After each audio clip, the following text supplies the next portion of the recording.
यमुना के किनारे धर्मस्थान नामक एक नगर था। उस नगर में गणाधिप नाम का राजा राज करता था। उसी में केशव नाम का एक ब्राह्मण भी रहता था। ब्राह्मण यमुना के तट पर जप तप किया करता था। उसकी एक पुत्री थी जिसका नाम मालती था। वह बड़ी रूपवती थी। जब वह ब्याह के योग्य हुई तो उसके माता पिता और भाई को चिंता हुई।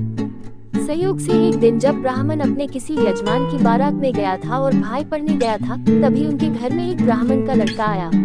लड़की की मां ने उसके रूप और गुणों को देखकर उससे कहा कि मैं तुमसे अपनी लड़की का ब्याह करूंगी।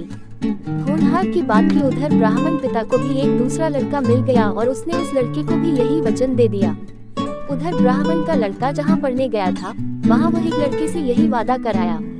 कुछ समय बाद बाप बेटे घर में इकट्ठे हुए तो देखते क्या है कि वहाँ एक तीसरा लड़का और मौजूद है। दो उनके साथ आए थे। अब क्या हो?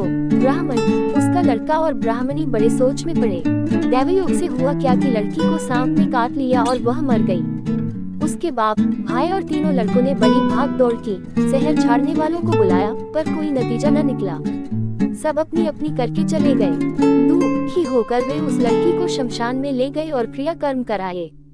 तीनों लड़कों में से एक ने तो उसकी हड्डियां चुन ली और फकीर बनकर जंगल में चला गया। दूसरे ने राख की गठरी बांधी और वही झोपड़ी डालकर रहने लगा। तीसरा योगी होकर देश देश घूमने लगा। एक दिन की बात है, वह तीसरा लड़का घूमते घामते किसी नगर में पहुंचा और एक ब्राह्मणी के घर भोजन करने बैठा। जैसे ही उस घर की ब्राह्मणी भोजन परोसने आई कि उसके छोटे लड़के ने उसका आंचल पकड़ लिया। ब्राह्मणी से अपना आंचल छुड़ता नहीं था। ब्राह्मणी को बड़ा गुस्सा आया। उसने अपने लड़के को झिड़का, मारा पीटा, फिर भी वह न माना तो ब्राह्मणी ने उसे उठाकर जलते चूल्हे में पटक दिया। लड़का जलकर राख हो गया। ब्राह्मण बिना भोजन किए ही उठ खड़ा हुआ। घर वालों ने बहुतेरा कहा पर वह भोजन करने के लिए राजी न हुआ। उसने कहा, जिस घर में ऐसी राक्षसी हो उसमें मैं भोजन नहीं कर सकता। इतना सुनकर वह आदमी भीतर गया और संजीवनी विद्या की पोथी लाकर एक मंत्र पढ़ा। जलकर राख हो चुका लड़का फिर से जीवित हो गया। ये देखकर ब्राह्मण सोचने लगा कि अगर यह पोथी मेरे हाथ पड़ जाए तो मैं भी उस लड़की को फिर से जिला सकता हूँ। इसके बाद उसने भोजन किया और वहीं ठहर गया।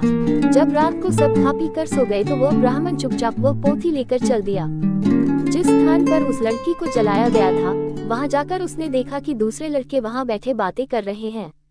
इस ब्राह्मण के ये कहने पर कि उसे संजीवनी विद्या की पोथी मिल गई है और वह मंत्र पढ़कर लड़की को जिला सकता है, उन दोनों ने हड्डियां और राख निकाली। ब्राह्मण ने जैसे ही मंत्र पढ़ा, वह लड़की जी उठी। अब तीनों उसके पीछे आपस में झगड़ने लगे। इतना कहकर बेताल बोला, राजा बताओ कि वह लड़की किसकी स्त्री होनी चाहिए। राजा ने जवाब दिया, जो वहाँ कुटिया बनाकर रहा उसकी। बेताल ने पूछा, क्यों?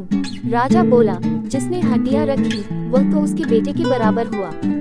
जिसने विद्या सीखकर जीवन दान दिया वह बाप के बराबर हुआ। जो राख लेकर रमा रहा वही उसकी हकदार है। राजा का ये जवाब सुनकर बेताल फिर पेड़ पर जा लटका। राजा को फिर लौटना पड़ा और जब वह उसे लेकर चला तो बेताल ने तीसरी कहानी सुनाई।